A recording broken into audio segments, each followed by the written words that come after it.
tal, amigos? Estamos muy contentos de compartir que Instituto Consumidos, el Instituto Bíblico de Cielos Abiertos, Amistad de Victoria, comenzaremos una nueva dinámica de enseñanzas en línea. Este primer curso será Introducción a la Hermenéutica, en donde aprenderemos herramientas prácticas para el estudio del texto bíblico, figuras literarias frecuentes en la escritura, principios de interpretación de géneros literarios de la palabra y más herramientas para que puedas profundizar en tu estudio bíblico y en tu relación con Dios.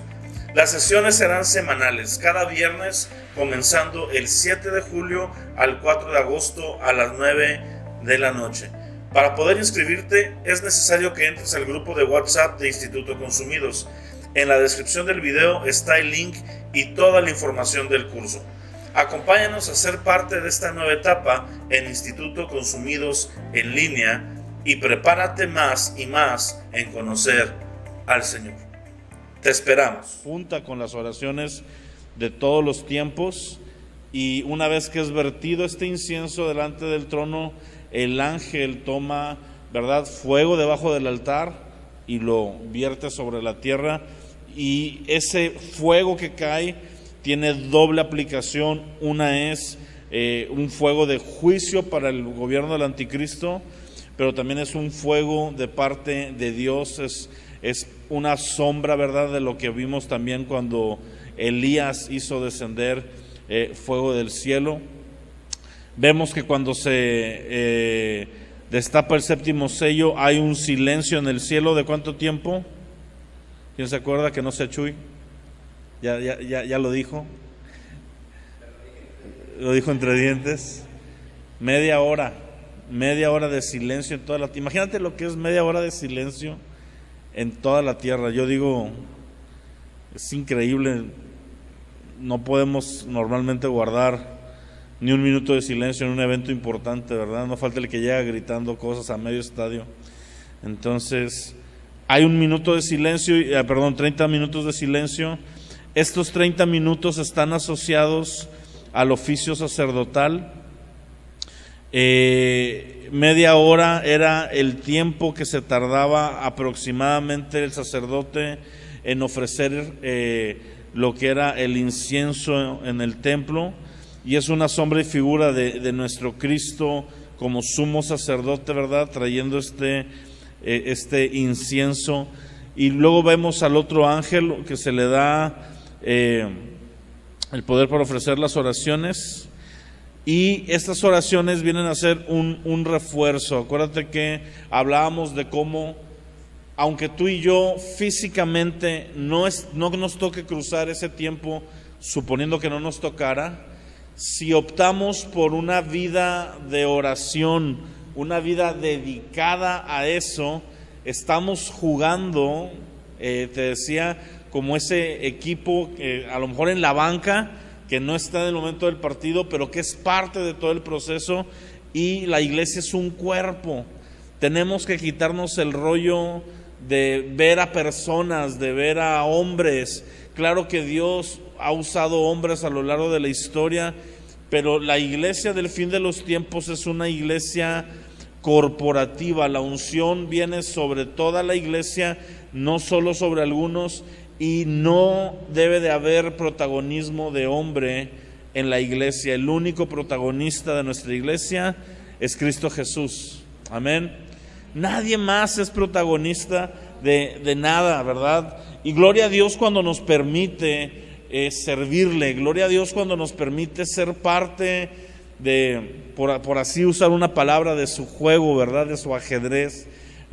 Yo considero un gran honor, ¿verdad?, ser pastor. No lo cambiaría por nada. Siempre les digo, aunque vengan y me ofrezcan dirigir al Real Madrid, no lo voy a hacer, ¿verdad? ¿Por qué? Porque el pastorado es lo que más amo, lo que más me gusta, servir al Señor. Y aún antes de ser pastor, el servir en el ministerio, preparar alguna enseñanza, la alabanza. Me acuerdo, el primer ministerio que pude servir, pues fue llevar lonches a los niños de la calle, y era un reto, y desde ahí, ¿verdad? Entonces, si tú estás sirviendo en algo, gloria a Dios, siéntete Siéntete bendecido, siéntete, no quiero usar la palabra orgulloso porque se puede malentender, pero siéntete contento de haber sido tomado en cuenta. Pablo dice, me tuvo por digno, Jesús me consideró digno de ponerme en el ministerio, porque finalmente todos los que estamos sirviendo en cualquier área somos llamados por Cristo y somos puestos por Cristo en el área de servicio que estemos.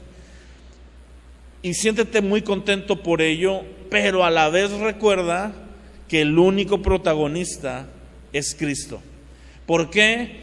Porque sobre todo cuando estamos sirviendo, somos presos, ¿verdad?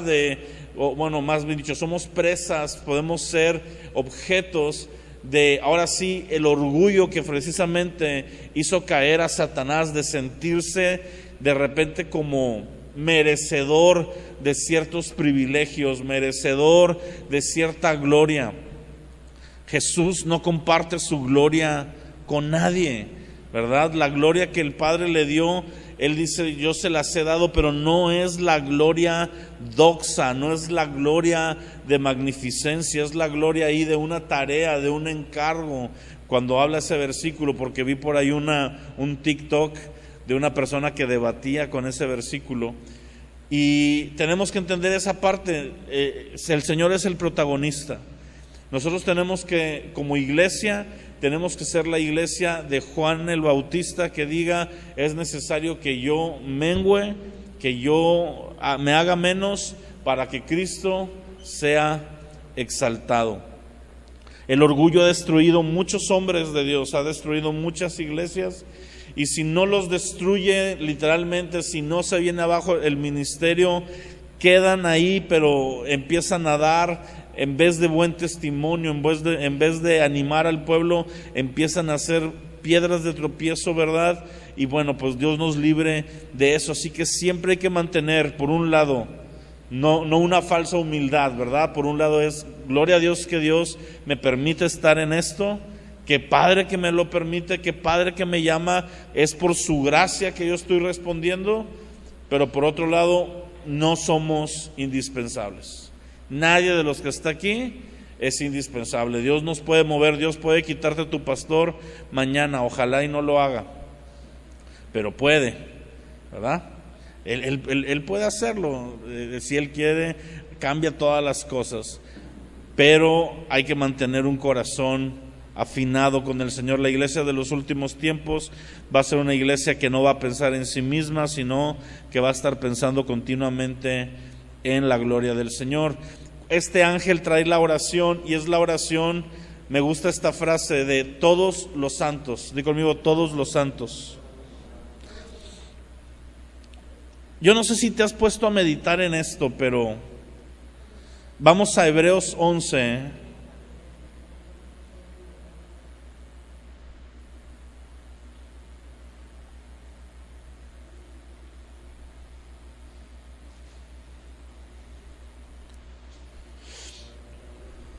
Hebreos capítulo 11 es un capítulo increíble, todos, ¿verdad?, en la Biblia, pero este capítulo se le conoce cotidianamente entre el pueblo cristiano como el Salón de la Fama de los héroes de la fe. Y lo voy a leer rapidito para no perder mucho tiempo en él.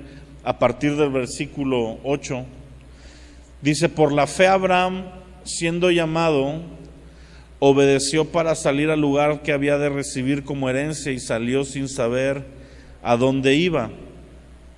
Por la fe habitó como extranjero en la tierra prometida, como en tierra ajena, morando en tiendas con Isaac y Jacob, coherederos de la misma promesa. Porque esperaba la ciudad que tiene fundamentos, cuyo arquitecto y constructor es Dios. ¿Te fijas cómo Abraham, por así decirlo, como un iniciador en esta cadena de héroes de la fe que vamos a ver? Número uno, ¿qué es lo que lo hace importante, o qué es lo que lo hace participar en el plan de Dios? Además de la elección de Dios, la fe. ¿Ok? Es la fe la que nos hace ser partícipes. No son nuestros talentos, no son nuestros recursos, no es qué tan buenos seamos. Y eso es un alivio, porque la mayoría de nosotros, cuando empezamos a participar en lo que Dios quiere, no vamos a estar listos. Esa es una ley. Me dijo un amigo: oye, ¿cuándo estaré listo para empezar un ministerio? Dije: nunca. Hay que empezarlo así, ¿verdad? ¿Por qué? Porque si nos esperamos estar listos, no lo vamos a estar. Siempre hay algo que mejorar, siempre hay algo que cambiar, y Dios lo sabe. Y con esas limitaciones nos llamó, y subrayo, con esas limitaciones. ¿Por qué? Porque así la gloria es para Él. Precisamente por eso Él escoge a lo que no cuadra, a lo que no encaja. Tú pones al apóstol Pablo predicándole a los gentiles, a los que no saben nada de Israel y no les interesa la cultura de Israel.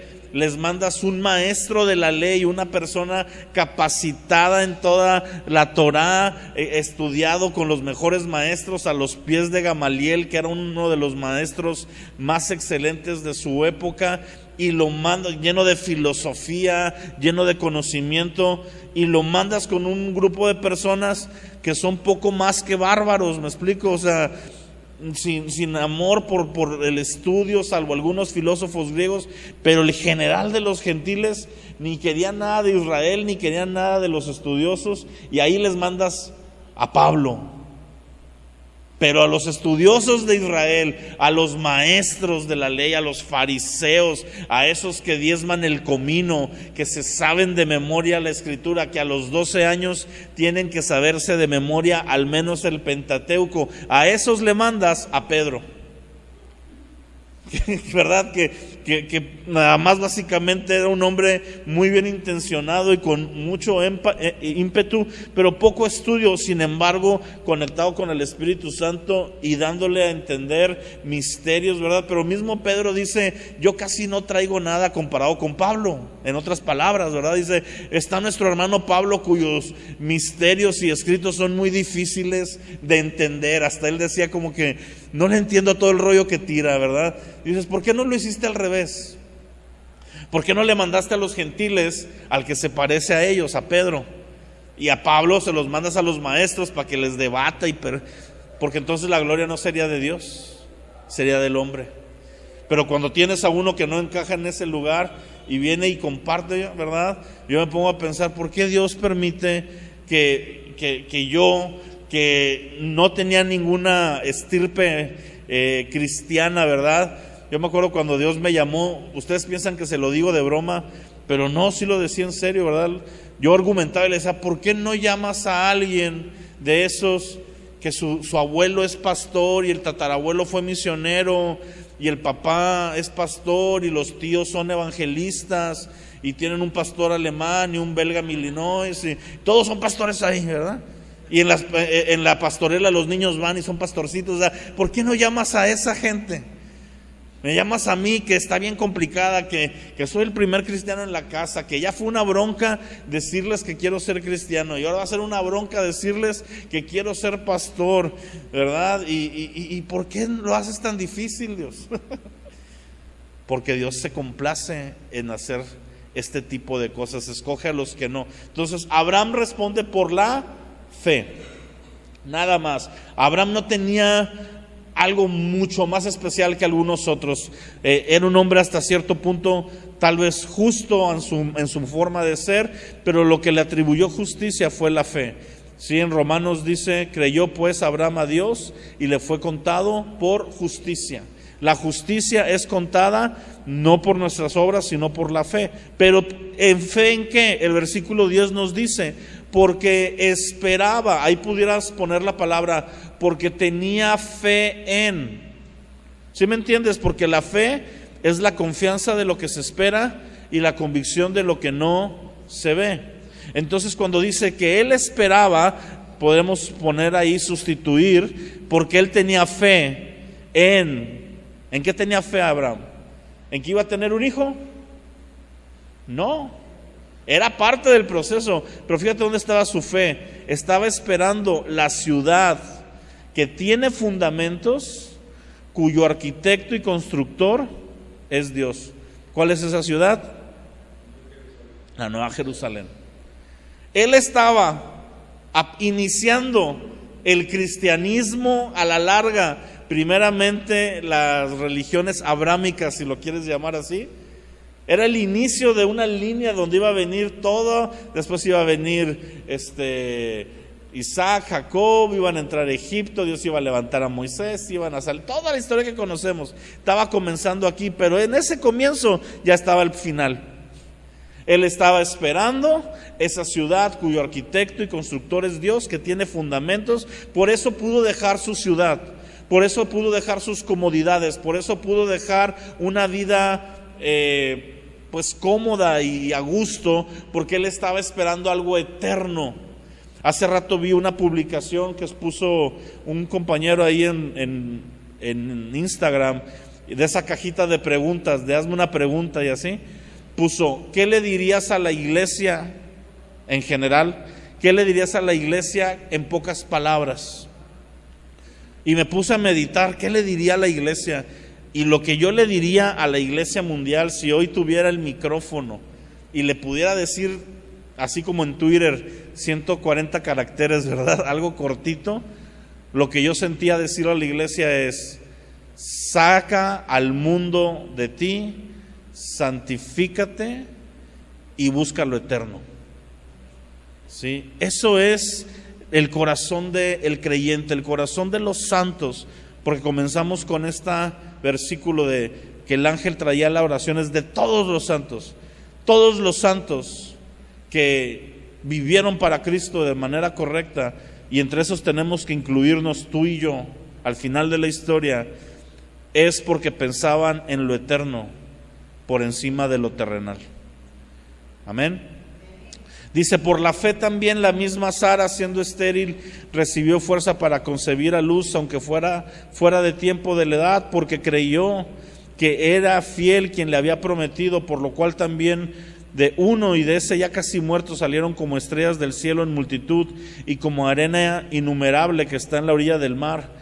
Conforme a la fe murieron todos estos sin haber recibido lo prometido, mirándolo de lejos y creyéndolo y saludándolo y confesando que eran extranjeros y peregrinos sobre la tierra. Porque los que esto dicen claramente dan a entender que buscan una patria, pues si hubieran estado pensando en aquella de donde salieron, ciertamente tenían tiempo de volver, pero anhelaban una mejor, esto es celestial, por lo cual Dios no se avergüenza de llamarse Dios de ellos, porque les ha preparado una ciudad. Este pensamiento me encanta, lo que viene en el versículo 13. Ellos se consideraban peregrinos y extranjeros en la tierra. ¿Alguna vez has ido de vacaciones a algún otro lugar, ciudad, país, poblado, el que tú quieras, por más cerquita que sea? Pregunta, si tú vas de vacaciones, suponiendo que dices, ¿sabes qué? Junté un dinerito y me voy a ir a McAllen, ¿verdad? Voy a pasar y me voy a ir 3 semanas.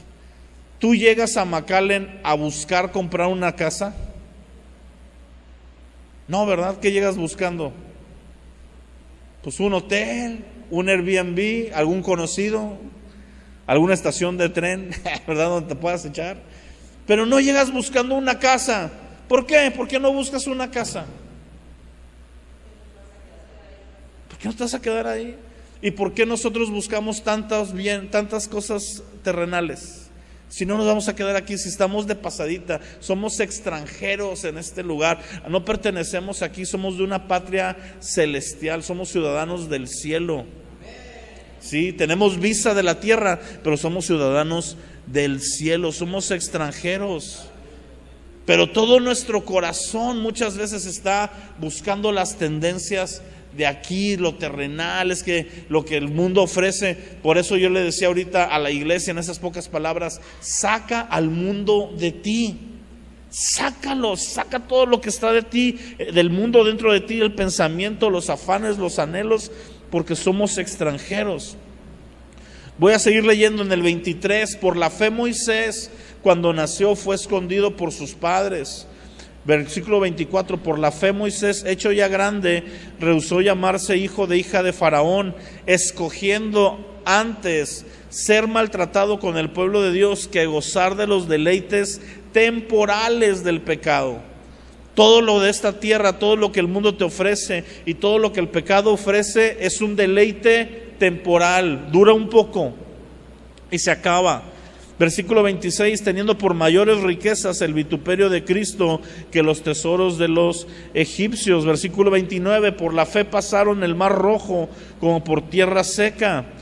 Versículo 30, por la fe cayeron los muros de Jericó después de rodearlos 7 días. 31, por la fe Rahab, la ramera, no pereció juntamente con los desobedientes, habiendo recibido a los espías en paz. ¿Y qué más les digo?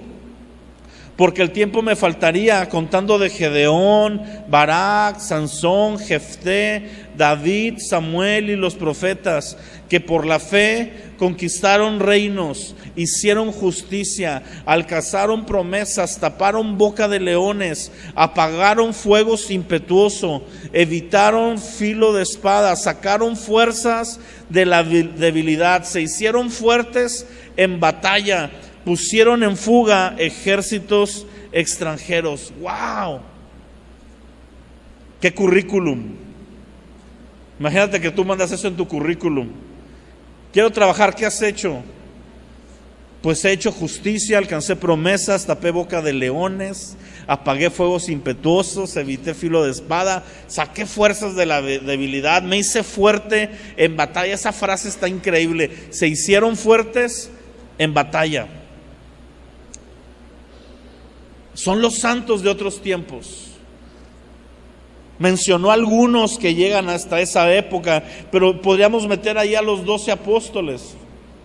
Podríamos meter a Timoteo, podríamos meter a Tito, podríamos meter a otros hombres, podríamos meter a hombres de a lo largo de la historia como Spurgeon, como a Charles Finney, como a John Wesley, podríamos meter a Evan Roberts, pudiéramos meter a misioneros desconocidos, ¿verdad? Estados Unidos tiene una estatua al soldado desconocido que representa a todos aquellos pues que no alcanzaron a conocer, ¿verdad?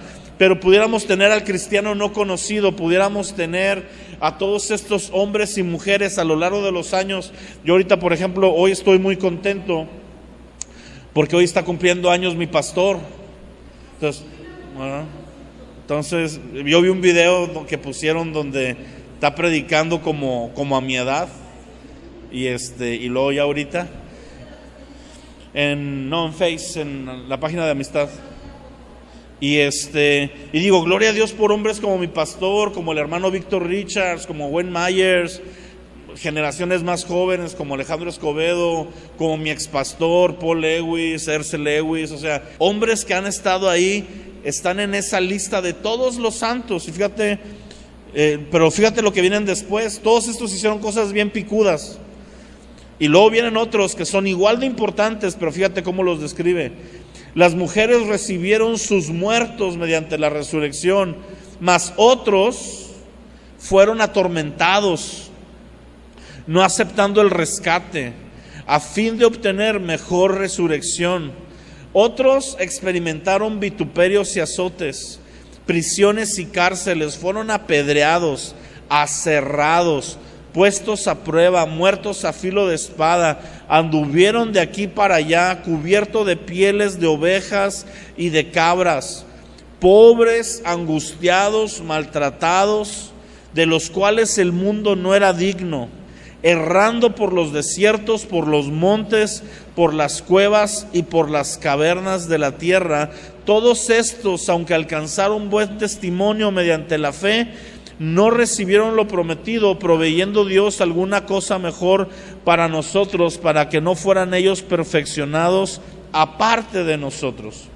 Ahora sigue el próximo capítulo, pero es la misma idea, aunque separan capítulos, es un mismo escrito. Acaba de hablar de héroes de la fe, tanto que lograron grandes cosas como aquellos que aparentemente para el mundo no lograron cosas, pero que delante de Dios son supremamente valiosos, sus vidas dieron su vida, fueron asesinados, apedreados, aserrados. Por eso te digo que puedes poner a los mismos apóstoles, a todos los mártires de la fe ahí. Y dice, por tanto, nosotros, di conmigo, nosotros, teniendo en derredor nuestra tan grande nube de testigos. ¿Cuál es la nube de testigos de la que habla? Todos los personajes que acabamos de hablar. En el cielo, cuando tú y yo estamos ahorita caminando, por así decirlo, hay una nube de testigos, hay un grupo de generaciones de cristianos que ya murieron, que ya pasaron a la historia, pero que hicieron su parte, y por eso estamos tú y yo aquí, y es una nube de testigos. Y cuando se usa esa frase, nube de testigos, se refiere Pablo a una carrera. Por eso dice, hay que correr la carrera que tenemos por delante, ¿ok?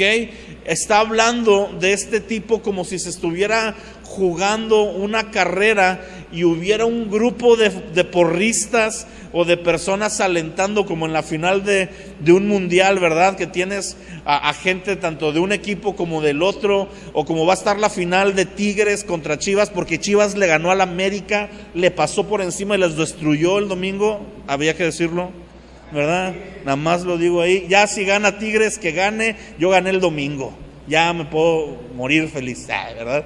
Entonces, yo vi el gol y yo estaba ahí bien emocionado y todo el estadio gritando, y así hay una nube de testigos que está gritando, pero gritan para los dos lados.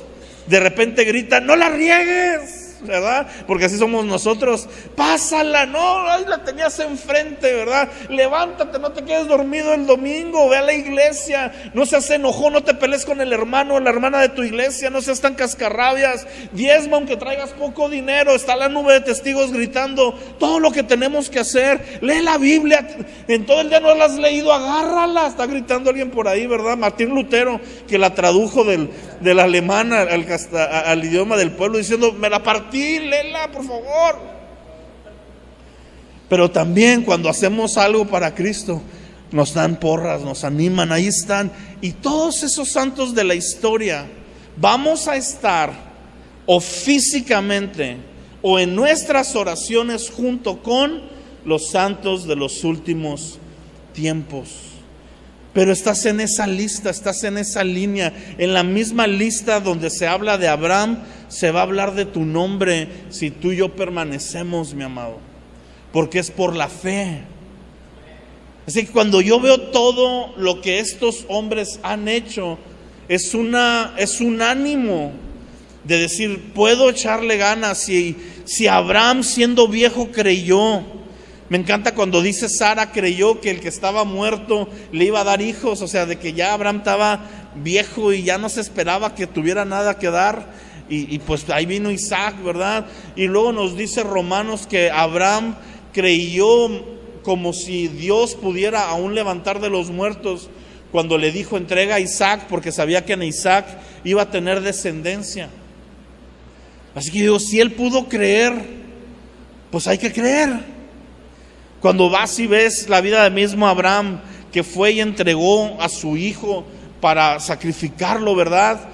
Sin haber leído el final de Génesis, ¿verdad? Sin saber que no lo iba a entregar, él estaba dispuesto a entregarlo. Entonces viene a mí cuando estoy ahí negociando con Dios y no le quiero entregar algo, viene y ese ejemplo, y digo, si Abraham lo entregó, y así cada uno de ellos y de ellos y de ellos, hasta llegar, vuelvo a lo mismo, a amigos míos, a hombres y mujeres que están cerca de mí el día de hoy, que son un ejemplo de vida en Cristo, deben de animarnos, pero tú también vas a ser uno de esos que va a animar a la próxima generación, que va a animar a otros a pertenecer, a permanecer y a creer en este grupo de todos los santos que están unidos.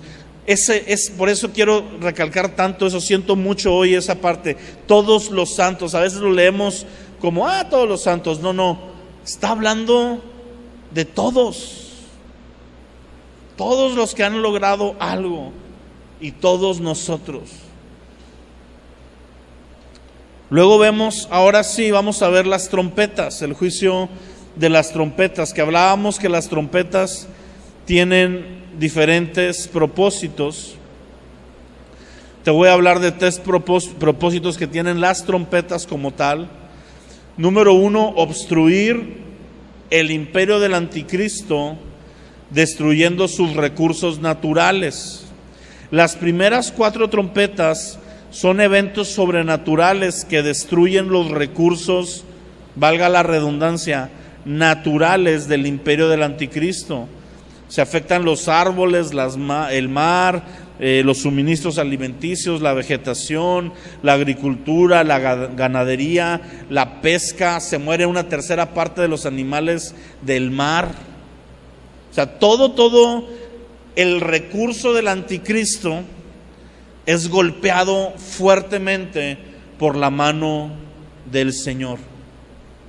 Y es donde parece una contradicción, porque recuerda que la marca de la bestia se pone con un propósito: que puedas comprar y vender, que puedas seguir participando del gobierno del mundo que va a estar bajo el anticristo. El castigo para el que no se pone esa marca es que se queda como un fantasma. Aunque tengas millones de dólares, imagínate que Dios te bendijo y tienes millones de pesos en el banco y llegas a ese punto y no te pones la marca, pues ya no vas a tener nada. Y lo que tengas no te va a servir, no puedes comprar ni vender aunque tuvieras. Y el reinado del anticristo está como que, bien padre, nosotros sí tenemos que comprar y que vender, hasta que dice Dios, espérense tantito, les voy a destruir todos sus recursos naturales, o 3/4 partes de ellos, para que lo que quede sea escaso. Y a mis hijos, a los que no se pusieron la marca por fidelidad a mí, les voy a hacer milagros, les voy a multiplicar la comida que tengan. Voy a mandar ángeles a que les preparen comida, ¿verdad? Si mandaba cuervos con Elías, ¿qué no nos va a mandar a nosotros en ese tiempo? Y está este contraste donde está golpeando al imperio del anticristo, que aparentemente tiene el control. También es una alerta para los no creyentes, ese grupito que está indefinido, que no se ha terminado de ir con el anticristo, pero que tampoco está definido con el Señor. Ese grupo de tibios. Los juicios son un anuncio de que Dios está ya por finalizar la historia. Cuando veamos esos juicios, sabemos que solamente queda otra tanda de 7 juicios. Cuando vemos las trompetas, vamos a entender que estamos a la mitad de las 3 grupos de 7, los 7 sellos, las 7 trompetas, las 7 copas de la ira. Y entonces estamos viendo todo esto, y el que no creyente es un llamado al arrepentimiento, y para los santos es un llamado a reunirnos, a orar y a interceder. Señor, ya está corto el tiempo, establece tu reino, oramos por nosotros, que nos proveas, que nos equipes, danos de nuevo para predicar el evangelio, mueve tu mano, haz señales, prodigios, milagros para confirmar la predicación del evangelio, pero también trae tus juicios. No vamos a orar páralos, no, vamos a orar, desátalos con todo su poder. ¿Por qué? Porque entendemos que en esos juicios, en ese desatar del poder de Dios, en ese traer justicia a la tierra, está viniendo Cristo cada vez más. Se acerca más la venida de Cristo para poder instaurar justicia totalmente. La primera trompeta fue granizo con fuego, eso está en Apocalipsis 8:7. La 7ª plaga de Egipto fue granizo con fuego, está en Éxodo 9:22 al 26. La 3ª trompeta, los ríos se convierten en sangre. La 1ª plaga de Egipto fue el río Nilo convirtiéndose el agua en sangre. La cuarta trompeta son tinieblas que cubren la tierra. La novena plaga antes de la muerte de los primogénitos fue una tinieblas o una oscuridad tan fuerte que dice que se podía palpar. La quinta trompeta son las langostas endemoniadas. La octava plaga de Egipto fueron langostas naturales que se comieron todo lo que había ahí. Y la sexta, muerte esparcida, o sea, muerte cuando se le da el poder al ángel para matar a la tercera parte de la humanidad. Y la décima es muerte esparcida, la muerte de todos los primogénitos de Egipto. Entonces estamos viendo que de las 7 trompetas, 5 son básicamente una calca, una copia, vamos a decirlo así, a mí me gusta usar este término, una rima, sí, porque es como si en el primer verso fuera Éxodo y luego lo vemos repetirse más adelante, y es el mismo Dios el que en los dos casos mandaba las plagas. Las plagas no las mandaba Moisés. Moisés clamaba para que ocurrieran, pero era Dios el que las hacía. Y ahora vemos lo mismo, es la iglesia la que va a tener esta figura de estar orando para que se desarrollen los juicios de Dios y venga el juicio de Dios en respuesta a su palabra, pero en respuesta a las oraciones de los santos. Y entonces vienen todos estos juicios que nos va a hacer fácil la predicación. Cuando estemos en medio de las plagas, imagínate que eres de la iglesia que permanece y estás viendo las trompetas y toda la gente está sacada de onda y tú puedas sacar tu Biblia y decir, oigan, esto que están viendo ya pasó en otra escala menor, pero ya ocurrió en Egipto, en Éxodo, al comienzo de la historia. Lo mismo que hizo Dios, por eso dice Eclesiastés, no hay nada nuevo bajo el sol, ¿verdad? Lo que ya fue, va a volver a ser, ¿sí? Y vemos de esta manera cómo el Señor está haciéndolo tan evidente, porque estamos de acuerdo que podría traer plagas distintas. No sé, pudo haber dicho, ¿sabes qué? Se me ocurre mosquitos caníbales que se los coman ahí, o un virus zombie que los deje ahí, un apocalipsis zombie, o no sé, pero agarra las mismas plagas que ya hizo, denotando aquellos que decían, no, la Biblia no es cierto, no, son cuentitos, no es verdad, son palabras que escribió un hombre. Cuando vean a la perfección irse cumpliendo las trompetas y siendo una representación de lo que ya ocurrió antes, y la iglesia esté predicando, por eso la iglesia tiene que estar entendida, por eso la iglesia tiene que saber esto. ¿Para qué? Para poder estar predicando en su momento y decir, esto es lo que ya vimos, es lo que pasó con el apóstol Pedro. Cuando en Pentecostés cayó el Espíritu Santo, la gente pensaba que estaban borrachos y Pedro se levanta y les dice, no, estos no están borrachos, es bien temprano. Eso es lo que dice Pedro, ¿verdad? No sé si más tarde sí estarían, pero dice, es bien temprano, no están borrachos por eso. Esto es lo que escribió el profeta en tal, tal y tal. Entendimiento, vino entendimiento a Pedro de lo que profecías de años, de cientos de años atrás habían sido dichas. Hoy Dios está trayendo, como nunca antes, a nuestra generación un entendimiento de los últimos tiempos.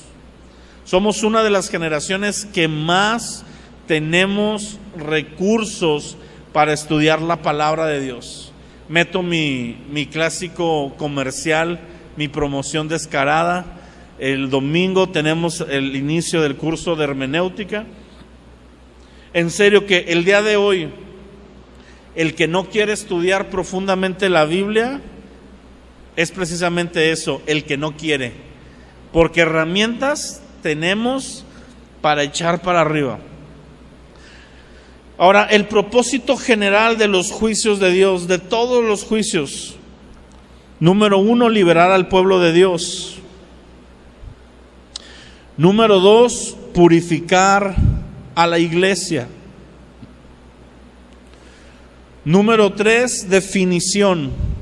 ¿Qué fue lo que les dijo Elías al pueblo de Israel en el Monte Carmelo? Defínanse. ¿Te fijas que esa predicación es una predicación muy extraña? Porque normalmente nosotros hubiéramos dicho: sigan a Dios. Pero eso no fue lo que dijo Elías. Elías dijo: defínanse ya. Dejen de estar jugando. Si van a estar con Dios, estén con Dios. Pero si no van a estar con Dios, métanse de lleno al pecado.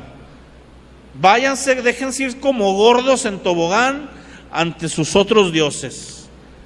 Hay lodo, atásquense. ¿Qué predicación es esa? Nadie de nosotros predicaríamos eso hoy, no seríamos famosos.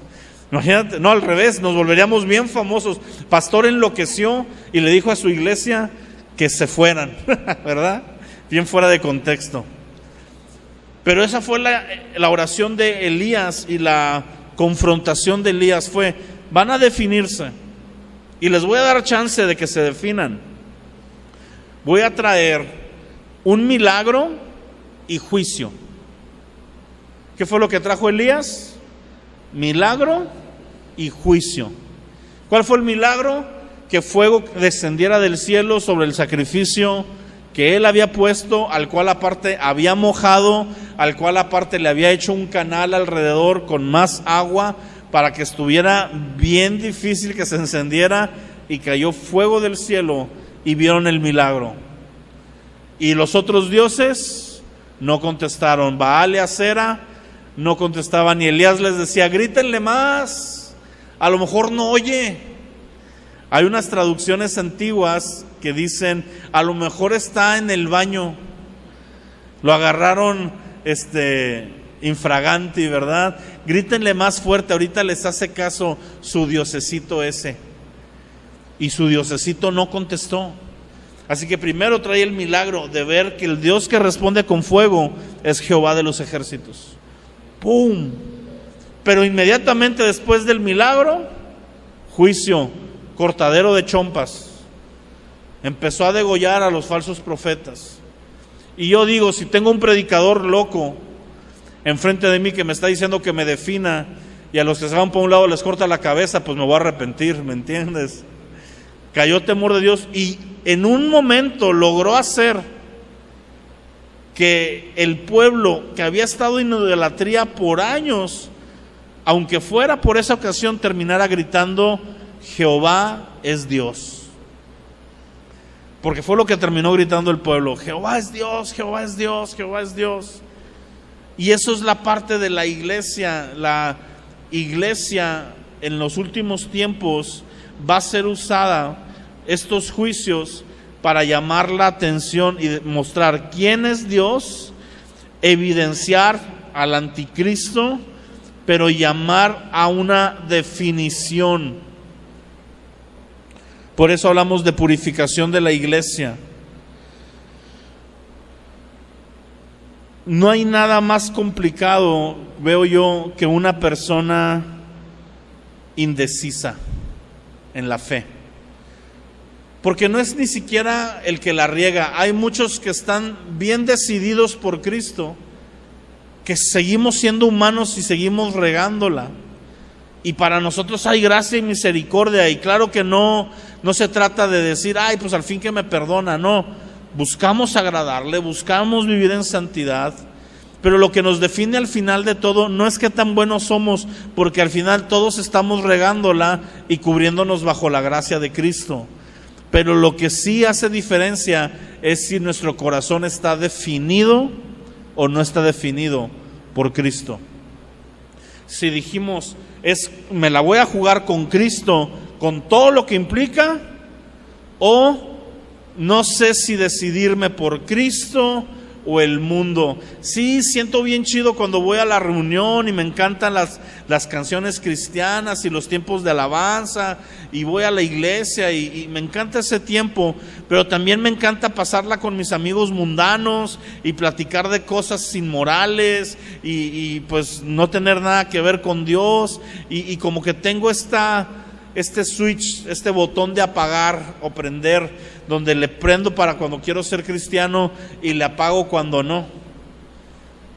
Y la iglesia de los últimos tiempos va a ser una iglesia bien definida. Y yo creo que Dios lo que nos está llamando a nosotros en estos tiempos precisamente es a estar bien definidos. Defínete hacia dónde vas a jugar, defínete hacia dónde le vas a dar. Elías dijo: ¿hasta cuándo estarás entre dos pensamientos? Y la respuesta es bien sencilla también hoy. Si Jesús es Dios, síguelo, pero síguelo de veras. O sea, todo lo que implica esa frase, voy a seguirlo. No puedes seguir dos objetivos a la vez, es imposible. En el armamento militar hay misiles de seguimiento, pero solo les puedes poner un blanco, no le puedes poner dos, porque solo pueden seguir a uno, ¿sí? Y eso es lo mismo. Por eso Jesús lo dijo en otras palabras: nadie puede servir a dos señores, porque o queda bien con uno y mal con el otro. Nadie puede servir. En ese momento usó a Dios y a las riquezas, y las palabras riquezas no significa dinero, significa aquello que tú y yo valoramos. Esas son nuestras riquezas. A veces ni siquiera son verdaderas riquezas, ¿verdad? Pero para nosotros son cosas a las que le damos valor, ¿sí? Ha habido gente que me dice: es que pastor, yo quiero seguir a Cristo y estoy bien agradecido, pero eso implica estar mal con mi familia, y mi familia es todo para mí. Y uno dice: ay, qué bonito se oye, pero qué antibíblico, qué anticristiano. ¿Por qué? Porque Dios es por encima de tu familia, te guste o no te guste. Claro que la familia importa. Claro que si estamos sirviendo a Cristo, amamos a nuestra familia, pero si tienes que decidir entre tu familia y Cristo, la respuesta es Cristo. Si tienes que decidir entre tu pareja y Cristo, la respuesta es Cristo. Entre tus hijos y Cristo, la respuesta es Cristo. Y yo sé que estás pensando así, para ti es bien fácil porque no tienes ninguno de esos, pues a lo mejor y por eso Dios no me los ha proveído, pero el punto es que la respuesta es Cristo. Les voy a compartir una palabra que compartió ayer el pastor Rodolfo a la red. Ya pedí que me mandaran el audio. Cuando tenga el audio se los voy a mandar, y quiero que la escuchen, porque yo ayer estaba quebrado, llorando al terminar la predicación, sintiéndome una cucaracha, diciendo: no he hecho nada por Cristo en toda mi vida. Así me sentía ayer en la noche, y luego ya como que el Espíritu Santo trabajó conmigo en mi corazón, y ya no me siento cucaracha, ya me siento como un gusano quemador, un poquito más arriba, ¿verdad? Pero el pastor estaba hablando precisamente de eso. Estaba diciendo: cuando tú estés en la disyuntiva, si vas a honrar a Dios o vas a decidir por algo más, aunque sea tu familia, primero está Cristo. La familia no es primero que el ministerio, primero es la familia. Pero Cristo es por encima de la familia y del ministerio. Amén. Así que ese es el reto de hoy. Hay que definirnos por la fe. Lo pudiera resumir así: hay que definirnos por Cristo por medio de la fe en la eternidad. Así como Abraham, que esperaba una ciudad con fundamentos, cuyo arquitecto y fundador es Dios. Eso es lo que estamos esperando. Y el mundo te va a ofrecer todos los tesoros de aquí, ¿sí? El diablo te va a traer tentación, dinero, crecimiento profesional, éxito, reconocimiento, fama. Aún usará el ministerio para hacer ese ofrecimiento, pero nuestra respuesta tiene que ser: Cristo es exaltado y no vivo yo, vive Cristo en mí. Amén. Padre, te damos gracias en esta hora por este segundo repaso de estos capítulos y este enfoque que nos has hablado de hoy, Señor. Ayúdanos a tener un corazón definido de antemano por ti. Déjanos definirnos antes de, no en el momento de la prueba, no en el momento de la tentación, desde antes ir sabiendo la respuesta cuando seamos tentados. Y la respuesta es Cristo. Te escogemos a ti, Señor, solamente. Danos esa gracia para poder permanecer. En tu nombre, Jesús. Amén y